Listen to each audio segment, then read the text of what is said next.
Isak tangis puluhan orang tua pecah saat Kapolrestabes Makassar, Kombes Budi Haryanto, meminta 77 anak muda yang diringkus saat hendak melakukan pesta miras meminta maaf kepada orang tuanya. Bukan hanya orang tua, puluhan anak muda tersebut juga terlihat menangis menyesali perbuatannya. Para anak muda itu mendatangi orang tuanya yang duduk tepat di samping barisan mereka. Kombes Pol Budi Haryanto tidak ingin lagi mengetahui, mendapatkan, dan melihat dari 77 anak muda tersebut melakukan tindakan kejahatan.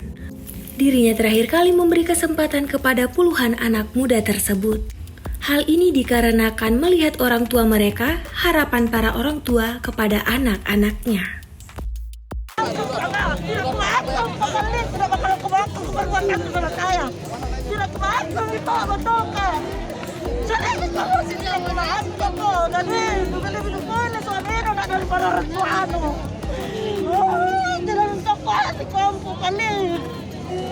Tidak ada yang muda paling, tidak ada yang betulkan. Dia pasti bersyukur.